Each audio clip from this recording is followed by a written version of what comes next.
Welcome back, my fellow agents, as I, X7, your master of martial arts, and the host of Zenrama, the podcast of heroes and monsters. Today, in our 539th episode, we are going to go to Japan.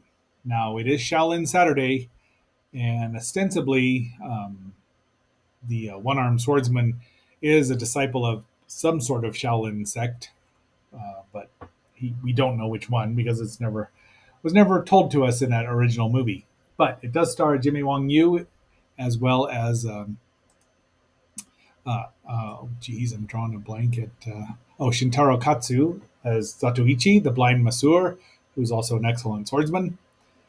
And this is was a dream crossover, although, and the first time I saw it, I wasn't that impressed with it, but each time I've watched it since, I've gotten more and more impressed with it. So, having said all that, please like, share, subscribe, leave a comment, and let me know what you think about these movies.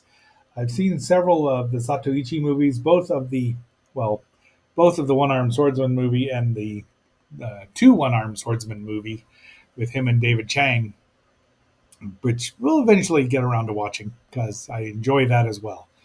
Team ups, well, you know me and team ups. So, having said all that, let's roll.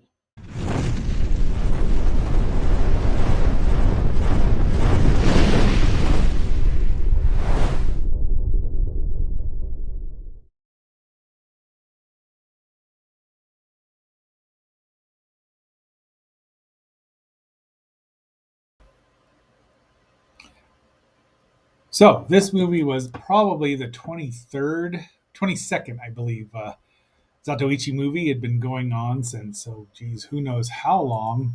Well, let's find out. We can find out. The first movie was released, The Tale of Zatoichi, 1962. It was followed almost immediately by The Tale of Zatoichi Continues. These were released originally by Daiei, and then these last couple, there were 26 in total. This is number 22, and after, it's got a Toho logo on the front of it, so at least they released it. But it was produced by, production companies were Katsu Productions and Winglun Movie Film Company. Distributed by Dainichi Eihai and Golden Harvest, released January 13th, 1971. I don't know when it was released over here. But it starts out with Zatoichi just strolling around. And he kills a bunch of people right away. And he's just called Jimmy Wang. I was going to put in Yu in there, but we know who Wang Yu is. So this is the first people we meet, which are Chinese people in Japan wandering and performing for them. They are the Li family, and that's their kid who will become one of the MacGuffins here, where everyone's after him. But they meet Wong Kong, as in instead of, he had to change the name so that he wasn't the same one as he was for the Shaw brothers, and this caused them some consternation, apparently later on. But Jimmy smoothed everything over, probably with his connections, if you will. So they're all in Japan. This was shot in Japan, and but these are Yume and Xiaorong, the son. And yeah, he identifies himself as a martial artist. He's on his way to the Fukiruju temple. And then we've got this happen. So the little boy runs out to get his kite, and they kill everybody. And then they kill a bunch of villagers. I want to call him Fong, but Wong Kang jumps in and slices a bunch of them up and then runs away. And the little boy's father dies. And Zatoichi comes across him, so he's taking care of him, gets him some food, and either the boss is the bad guy, Boss Tobe. And this young lady is Osen at Yokohama. She is a geisha, maybe, or, they have another word for her, but she does her best working on her back, apparently. But I don't knock anyone for what they choose to do, as long as it's what their choice. And Now they're wondering where he's got the kid. The kid speaks Japanese a bit, but he's the only one. He's Chinese, but he's learned the language because kids learn faster. And Wong Kong just shows up without knowing any Japanese, although he could write it out. The kanji were, the kanji in Japan are, well, it's based on the Chinese kanji, the katakana and everything. They've got him cornered here, and we get our first action piece. He set it on fire. He bursts out. He's on fire. Jimmy, they set the star on fire. Just, I mean, that man was brave. So he beats up everybody. I mean, kills a lot of them before he pulls out. He does the walking on the heads thing that some fans thought that they started in the 90s with the Fong Sayuk movies that Jet Li starred in, but no. So this is from the Criterion release. It did come from the Internet Archive.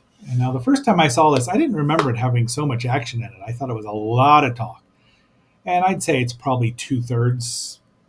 Well, it's 94 minutes, and it's good. I mean, it does go a little deeper into characters. So, but overall, I mean, it's got enough action in it to keep you occupied. So here's our heroes meeting, but they can't talk, although the little boy should have talked more and translated more. But both of them are impressed with each other's prowess. He finds him there again, and he offers to share the food, and you can see that Wong Kong is definitely impressed by Zatoichi's swordmanship. So they both know they're masters, even though, yeah, this is going to, remember these words, first act, going to show up in the third act. So Ichi says they'll take him there, and they find this couple, and this man and his daughter, and they were the ones that saw what happened, so they know the truth. But they know that they were all murdered by the samurai instead of Wong Kong, the One Armed Swordsman. Not just for clams. Abalones. Abalone. I said, fix the damn thing and leave my personal life out of it. This movie did not lend itself to a lot of witty intersections that I would put on here. But I got a couple in. So there he is. That is, yeah, Xiaorong. No enough. But Ichi goes to the town to get him some food and water. And, he thinks that Sheshe is means sake, but it doesn't. Sheshe is water in Japanese, and thank you in Mandarin, as we all know. But there's the boss there.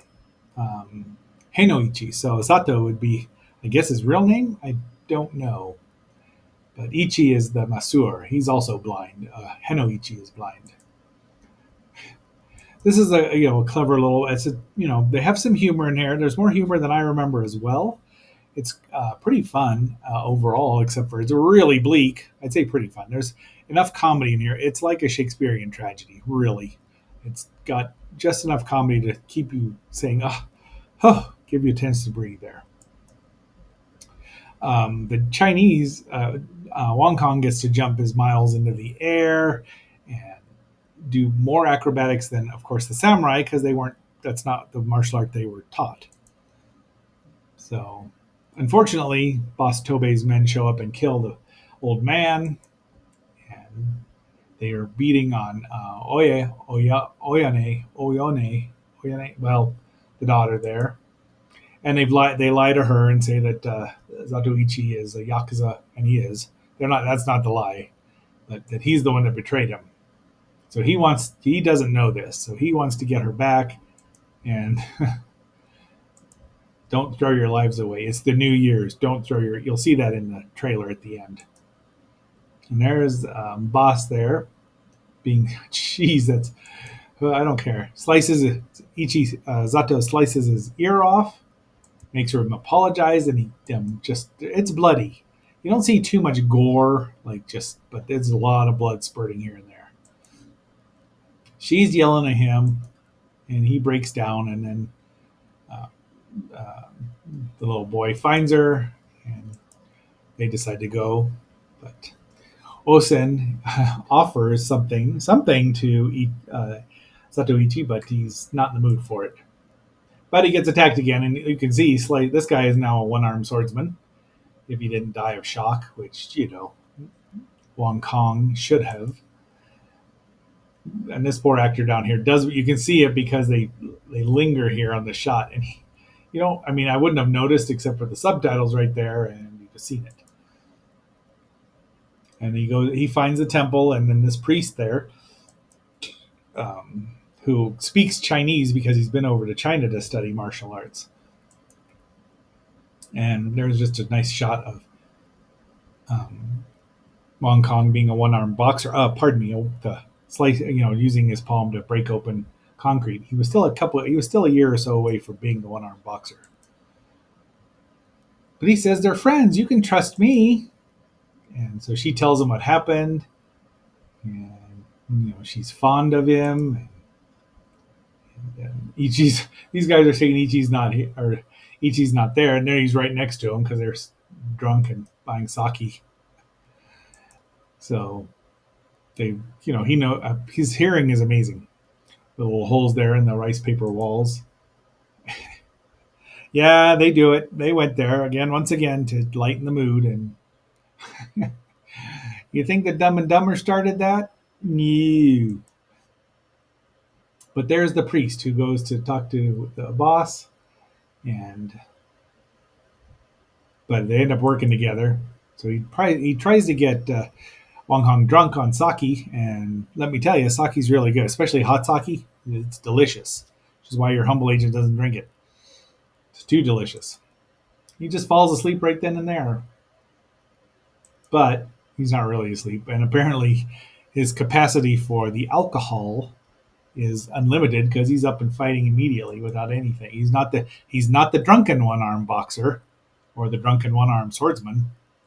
I love this shot there. I tried to use it for the closing, but it just couldn't work. But it's a great shot. He slices a bunch of them up. Run away! Run away! Xiaorong has been taken. Yeah, because they're playing each other. They're trying to play each other against them. He's telling them that the one-armed boxer. They don't know that Kakzen is the traitor, the informer. She smarts off to him. And then there we go. So that's what they've told him. So, of course, Wong Kong is going to, being a man of honor, is going to go turn himself in. So the boy will live. But he sends her off, and then you think, oh no, she's betrayed him. Oh no. They're dumb enough to fall for that because she likes old Zatoichi. Now, Shintaro Katsu, if you would look at him, he'd probably walk down the street and you wouldn't even think twice that he was an international movie star. But he has got a charisma, much like Jimmy Wang Yu, even though he doesn't have to do as many martial arts as Jimmy Wang Yu did or fake it. He just had to move his sword really fast, and they don't show the slicing of the sword except for the few times. They show jabs more. And he says, "Give me the boy back," and they're still worried about Ichi, but they get rescued, and now she feels bad because they found out who the real traitor was, and he's preparing for battle. I don't know if he's drinking hot tea right out of there, but he's ate a lot. I love this shot of Wong Kong, pardon me. It's a beautiful movie, beautiful. This director was Kimishi Usada and Shu Cheng Hung, probably helping out translations and things like that.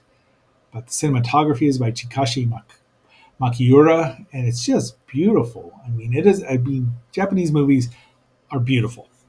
Even if you look at Godzilla versus the Smog Monster, it's still got beautiful and incredible shots in it. So they think they've trapped Ichi under a bunch of what do you call those things? Carts. And now he's like, Boss Dobe, you're in big trouble. So he slices and dices all of them. No, Wolverine wasn't the first one to do that either. And we switch over to Wong Kong. And look at all these guys around him, and he's not even worried, but they tell him he's lied, and now he's found out who the traitor was. Yep. And off he goes. He can use every weapon. He must have been really strong left arm after all this time, because this was his third time portraying the one-armed swordsman. And Ichi's trying to escape, and they're like, yeah, they knock on him, but look at, nope, much of blood, more blood, more blood. And now the priest fights, or the renegade priest fights. You should have known that there'd be a renegade Shaolin priest. And they, once again, look at the way that's set up. 1, 2, 3 layers. Just beautiful. And now we have the two swordsmen meeting each other. And they can't speak because one speaks Mandarin and one speaks Japanese. And the little boy is nowhere to be found and no one can translate. So Ichi doesn't want to fight. He knows the truth. And but they end up fighting. And I think Wang Yu should have done a little more of with his hair down, long hair. He looks great. Two women show up. They watch the final battle. They're both sweating. I'd be willing to bet this is probably real sweat because they probably, although it was supposed to be set at around New Year's Eve, which is even in Japan is cold. And there we go. We think, oh no, he's killed Ichi. What a pity. He falls over, allegedly dead. And Ichi says that, and he's bleeding profusely. But this is the, see now, there's the two endings theory about this movie, that in China, Wong Kong wins, and in Japan, Zatoichi wins. I think they're the same. No, there's never been another cut of this movie that's shown up. Now they did make a bunch of Zatoichi movies in China, but that wasn't Shintaro there. But I think he left him alive. See, this is where we leave it. I don't think he killed him. I think he figured it out, gave him an alleged death stroke, and we're like, okay, now he knows I'm not going to. Because, there's the two one-armed swordsmen, which was released several years after this. Let's see if we can find it. He would play a one-armed man a lot. A one-armed swordsman against 9 killers. He's not the same character here. One-armed chivalry fights against one-armed chivalry. That's the same movie. It's Fong Ping. Well, I thought it was the same movie. Let's see if we can find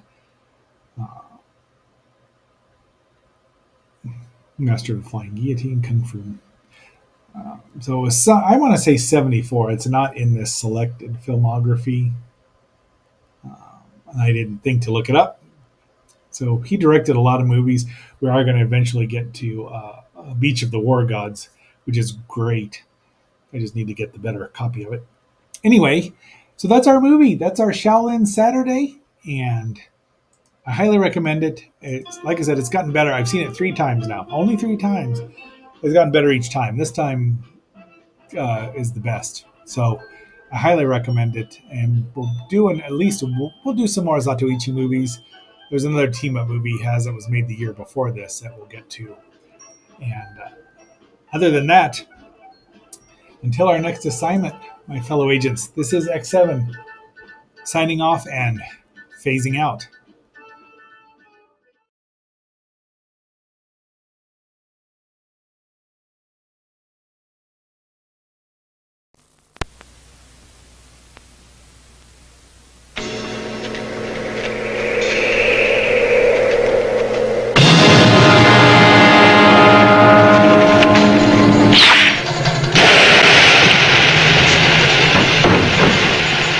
正月も近えのに命を粗末にするんじゃねえ。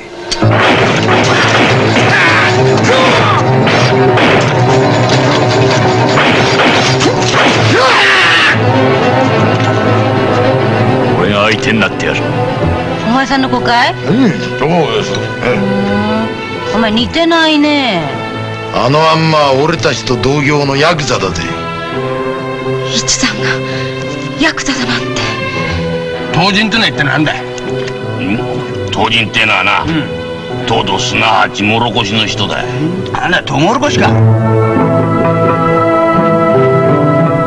その坊やを置いてきな。子供を助けろって地蔵様に言われてるんでな。おのらつ明かり消そうか。お茶目からつけても消しても同じこった。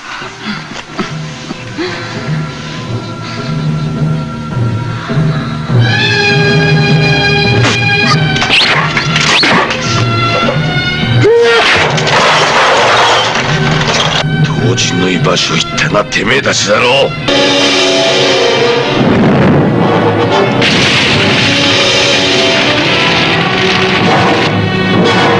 为什么叫他不上去？